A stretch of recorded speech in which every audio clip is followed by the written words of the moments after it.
She takes everything so seriously, her competition. The only thing that I've found that she doesn't take serious is being on time. 7 minutes late, I call her 7 minutes Sierra. 7 minutes late for every single training session. And I punish her for it, but she just keeps coming back. Next up, Ben. Where you at, Ben? Yeah, come on up. Look at that mustache, the man with the mustache. Favorite song, Benny and the Jets. Right here. Elton John fan. This man spent a weekend with 13 women in a hut. Can I get another round of applause? Alright, and then some of the other stars of this show. Oh man, Grace.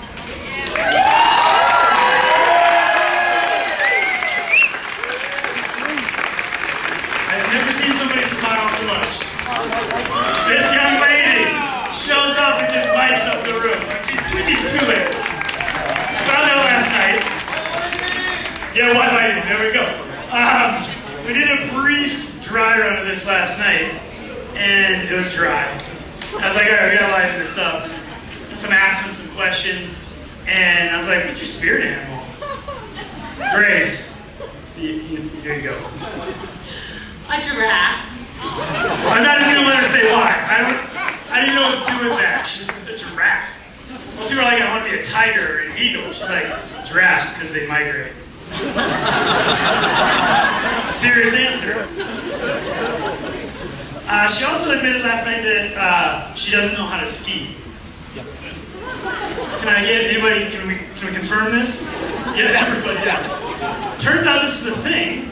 Go up the hill as fast as you can and just pray on your way down. Yeah. Alright, that's enough of Grace. Grace does, alright, so in all honesty, Grace got the biggest diesel engine of any female athlete I've ever met. She can run 25 miles nonstop, uphill, 10,000 feet of workout. I don't even know. Every day, I'd have to ask her, Grace, what'd you do today for a workout before you came in to see me? She'd be like, yeah, I ran a little bit. I'm like, alright. And that worked for a couple weeks. And then I was like, wait a minute, how far did you run? She's like, 25 miles. It's Grace. Diesel. Diesel! No longer white lighting, now it's diesel! Kate, where are you at? Yeah! Get a step stool. Oh! So little boy. How many kids? Two kids. And I heard a story. Is that the one that went backpacking with you? 2 weeks old? Backpacking with me. How old were they when they first went backpacking? Yeah, 2 weeks. 2 weeks. Those people are like, I'm gonna bubble wrap my kid, not let anybody touch it. She's like, we're going in the wilderness. Bears and shit. All right. Jamie. That's Jamie. Get up here. Yeah, Jamie. Resume's a mile long. She got Skimo. She got Xterra. Cycling. Hop it. Everybody else did. Be an athlete. Be an athlete. There we go. Woo! Yeah, Jamie. Jamie. Things I learned recently about Jamie. Most people are like, hey, you're a dog or cat person. Jamie's got a bunny rabbit. Yep. Bunny rabbit's name? Gary John Parley? Parsley, Cowboy Explorer. It's a rabbit's name. Does a rabbit leave the house? Sometimes it explores, alright? Yeah, take a mic. You might need it. But all around badass. She's a coach, she's an athlete, she does it all. She's going to be coaching at Gravity House this next year, right? No comment. Oh. Oops. Alright, so. I do whatever my boss tells me to do. There was light. Alright, so let's move on with this Q&A. Right? I've got scripted questions that Vale Health gave me. You met me? I hate scripts, and I have a piece of paper here just for show. It's just got doodles all over it. Between two ferns with Chris and Earl. All right. First one. Whose boots smell worst? Mine, definitely. Whoa, whoa, whoa. What? Boots between the ladies. Whose boots smell the worst? Grace! Of course. Oh! What was that? It's definitely Chris. It's definitely Grace. All right, all right. Who can eat the most? Me. Clearly. The hut trip, I mean, the amount of calories I consumed that night, insane. All right. Between the ladies. Who eats the most? Who can just crush? Like, I feel like I have to take claim on that one. What do you guys think? Yeah? yeah.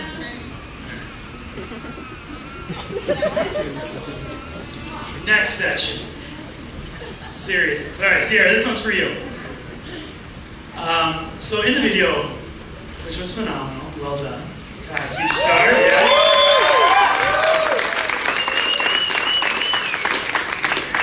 Every poster you've seen, everything you've seen, take the hat off. Show your faces, ladies. Come on, tip them up. Give me one of these. Yeah, there we go. Bend, you tip it. Bend, tip it up. Tip it up or take it off. People want to see you. Show them that mustache. Thank you. All right, so sisterhood. You've seen it on every poster. You've seen it up here. We've talked about it a ton, right? And we've talked about how important it is for success. Right? Especially in this sport, but in all women's sports. Why do you believe sisterhood is important? It's so important to competitive Skimo racing, and where could greater sisterhood in all sports lead us? God, that's so much. What was the last thing? That was scripted. Jeez. That's a heavy question. I know.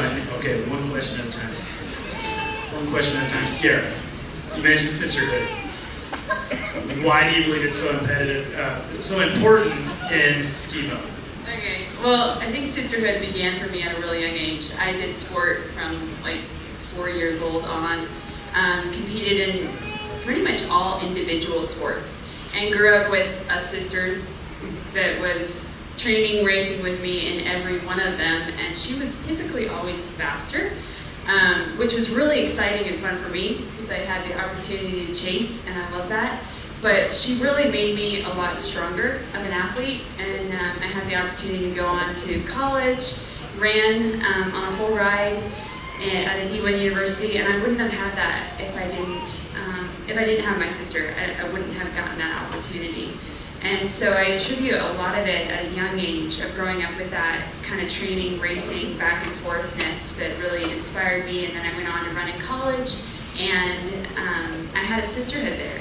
We ran together, we raced together, we lived together, we sharpened each other, and that's really what it's about.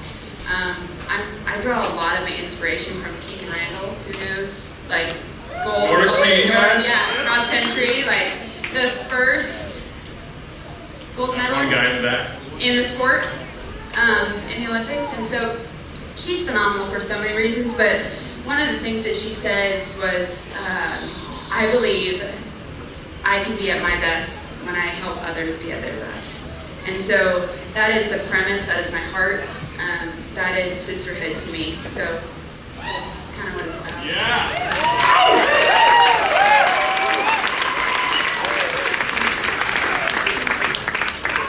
Solid work. All right, Ben. Uh-oh. Yeah. No, this is scripted. It's okay. I think Scripted question? You might have wrote I'm really this. comfortable with You might have scripted wrote questions. this. I might have wrote this question. All right, so this project, it started off pretty small, I believe, and then it grew into the monster that, holy hell, look at this tonight, look around you. Who would have thought that something Skimo that half the people don't even know what that word means would draw this size of crowd to where we had to sneak people in because we were way over capacity.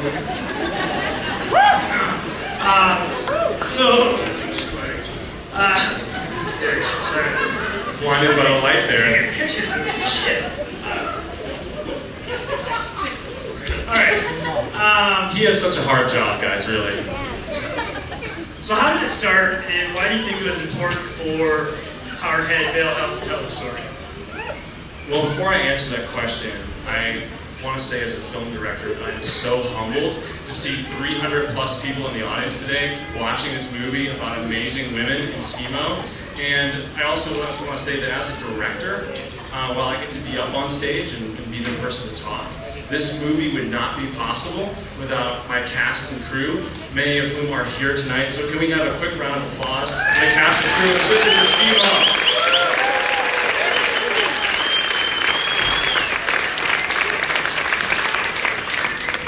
It's not every day that we get to make a ski movie that feels profound. It's about stories that haven't been told before, and that's what this is. It's a ski movie about women in Skimo.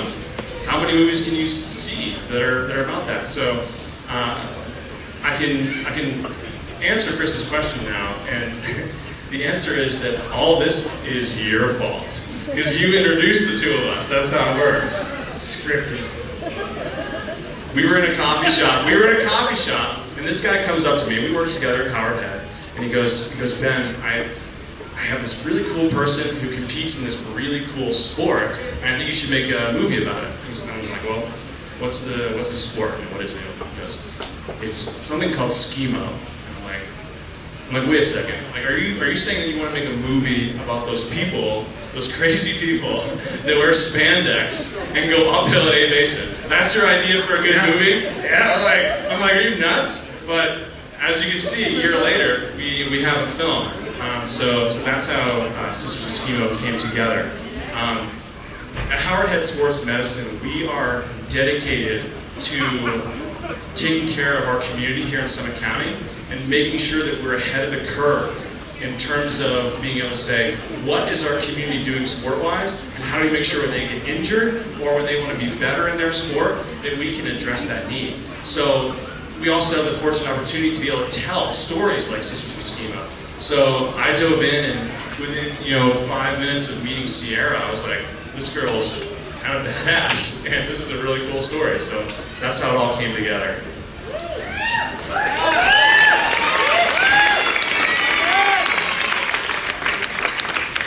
The real motive behind it, I don't like collecting money. Nico closed years. So I wanted to train her for free because she's badass, and that was my tricky way to make it happen. It totally works. Multiple. Alright, this is for all of you. I don't know who wants to answer this. Maybe we draw straws or something, but so once again, just quick. Who prior to tonight didn't really know what Skimo was? Just like quite a few people. That looks freaking crazy to you, right? Insane. You're racing uphill, so you want to be as light as possible, right? So keep this in mind. Tiny little skis, and then you're ripping downhill at 70 miles. You hit 70 this year, right? 70 miles an hour on like cross-country looking skis. There's skis upstairs. I know Dana Fit and a couple other people brought some skis you can take a look at, but it's insane. So I guess back to my question. How do you prepare for a sport that's both uphill and downhill? The fish press. The fish press. The kid press. Kid press, fish press. Bunny. Cycling. That's the first serious answer I've gotten so far. All right. So cycling. Grace, what do you got? I would say I really just prepare for the uphill and then try and survive the downhill. But I have been coming to strength this year, so Watch out. watch out. Okay, I have to give some more backstory here because there is backstory. I got just over a year ago. I'll be quick. Just over a year ago, I had a hamstring tear. Just a small injury, but enough to kind of keep me out of the game. And so I went and saw Nate McGrath of Howard Head. Hey, stand up. Stand up, Nate.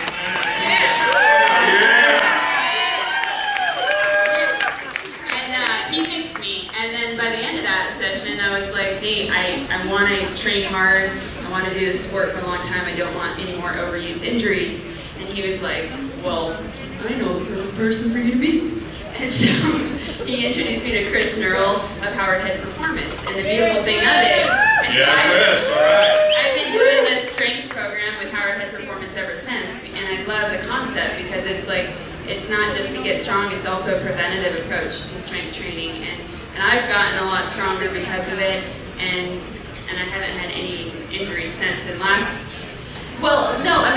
year I competed like crazy, and I came back and you were like, I'm surprised you're not injured. And I was like, really? Really? Anyways, that's my scoop, so yeah. Fake news. Never said that. All right, Grace, White Lightning, Diesel. Oh. Shameless plug here. Summit Endurance Academy offers training plans for Skimo. Where's Joe? Lots of good stuff there. For anybody who's interested, we'd be happy to help you guys out. We could have some fun going up and downhill. Another close. Well done. Joe, where's Joe at? So Joe and I have collaborated on this. So there he is. He's back there. He's hiding out. So more backstory. Joe does the, hey, we're going to go uphill, we're going to go fast, we're going to train your aerobic system. We're going to build that diesel engine. So we collaborated. He built that side of Sierra, and then I worked on the injury prevention, strength piece, and then Nate, he's the one that got her to the point where she could actually work with us. So plug to Joe and some get to endurance. that. Yeah, okay. 7 minutes. Joe, it's all about you. 7 minutes later, Sierra. 7 minutes. All right, so Grace, you got it. All right. You're going to Europe with Sierra. Just kind of taking you under your wing, and you guys are like, we're just going to go to Europe for a couple months and leave you guys. Separation anxiety for me. Why is it important to go to Europe, race in Europe, train in Europe? Why is that important to you guys? Sorry, I'm still learning the ropes, clearly. I think that just individually it's really important, and that it will really help Sierra and I grow as individual racers, just because the standard is so much higher over there and the competition is so much more intense. But I also think that it's just a great outlet for us to get more Americans over to Europe to race, and to bring the American race scene a bit more into Europe. I just think that there's a lot of opportunity for growth after Sierra and I go. Yeah. Now, next one's for Kate. All right, Kate. So, plain to see in the movie that your kids are a huge part of your life. You're leading by example. So I guess the question that I have is, now that Worlds are over, what are your plans moving forward with Skimo? What are you doing? What's up? Yeah. I think I always want to be a fit person, a lifestyle, athlete. I would say I'm very competitive too. So competing is good for me. It's an outlet. It's a community. It's a sisterhood. But as for my family and I mean, Worlds was the pinnacle, was the capstone of an awesome experience. But it's not something I can sustain every year. That my husband and I can put the money, the time, the effort. And so it was a really cool experience. I enjoyed it. But unlike these girls, it was sort of the end. Not the end, but like a check the box. And there's not. There's definitely more racing in my future. There's multiple day races that people know me to just be able to go. So the 8-hour races suit me better than the 2-hour races.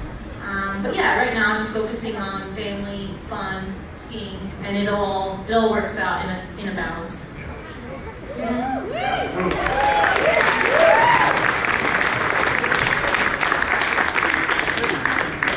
So you're going to show up and just crush things. Yeah, I mean, I could if I wanted to, but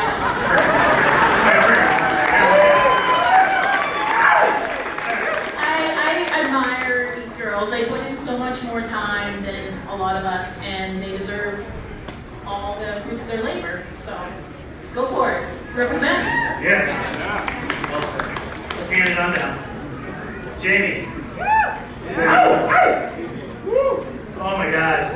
Again, the resume is a mile long. I looked at this and I was like, all right, Xterra, swimming, mountain biking, cycling, coaching.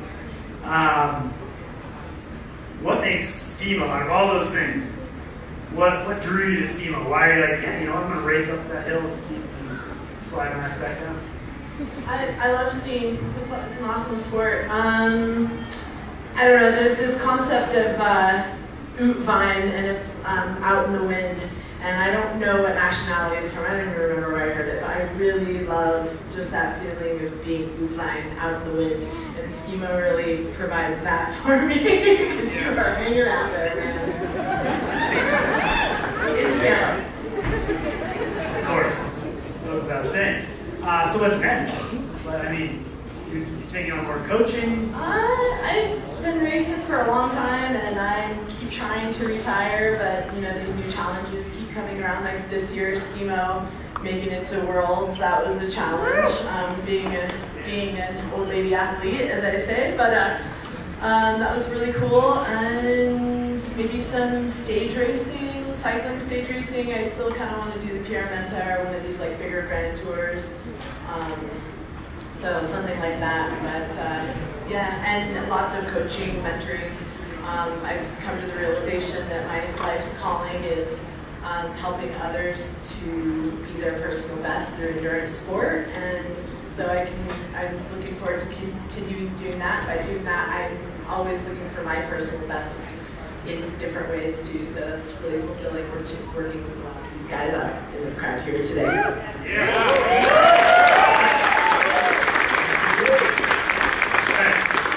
Question for me, and we'll open up some questions from the audience. I can't wait to see the blooper reel from this. But from the five of you, any special memories or anything that just was absolutely crazy that happened throughout the filming of this? You guys shaking heads. Oh God. I've got the microphone, so I'll PG-13. speak and then hand it over. But ran into Fanny Turenberg, who's here. Where is Fanny? Yeah, Fanny. Awesome lady athlete friend. And we were joking at the beginning of tonight. I was like, man, I was thinking about this. I haven't seen you since, but last time I saw you, so Fanny and I are older than these guys by years, and we outlasted them that night, and we were like the last ones in the sauna, and that was pretty awesome. So doing snow angels in the snow while everybody else had gone to bed under the influence of lots of red wine, that was really fun. Next day, not so much. The ski out was rough. Why did that make the film, Ben? Shaking. Alright, what else do we got? I did fall making this movie, yes. I have the distinguishment of being the only skier in Sisters of Skimo production to fall in the yard sale during making this movie.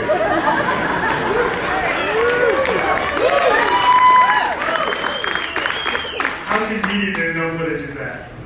Well, there actually is footage of it. Fanny, who Janie mentioned right there in the crowd, if you want to see pictures of me, like, just totally eating it, my camera's totally covered in snow, then hit that lady. Hang on. I was not shirtless that night. I was not shirtless. I had a t-shirt on. That's the difference. I'm not shirtless.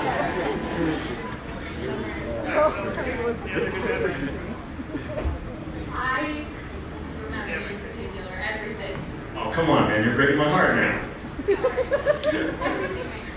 What about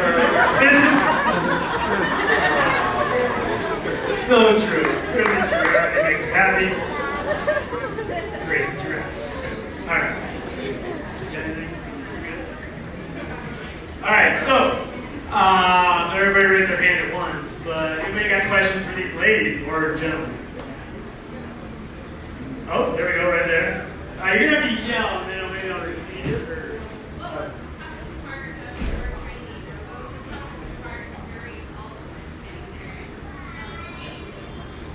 What was the toughest part of training and competition, just across the board?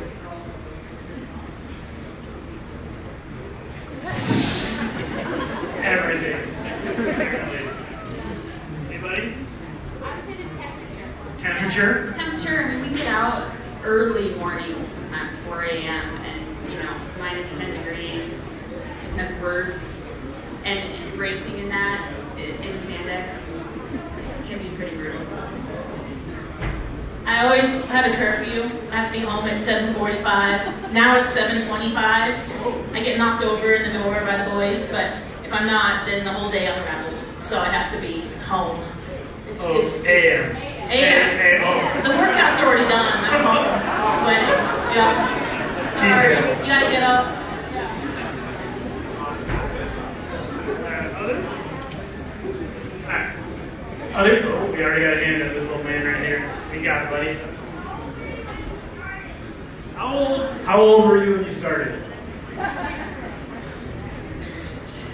Oh, man. Don't ask women their age, bro. Life hack right there. 2018 is when I started. So nondescript, I like it. Yeah.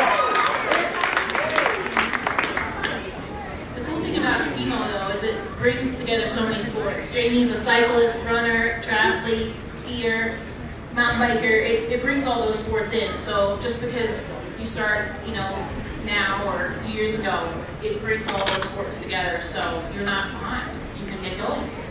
Yeah, I started Skimo and it was like the perfect culmination of everything that I had grown up doing, which like the rush and speed of downhill ski racing. I did Team Summit. I don't know if we have some Team Summit folks here tonight. Yeah. So I raced on Team Summit for about 8 years, and then after that ran. And so Skimo is also that endurance, that endorphin rush that you get too. So it's the coolest culmination of all of it. And then of course just the adventure of backcountry skiing. So yeah, lots of experience regardless of start time.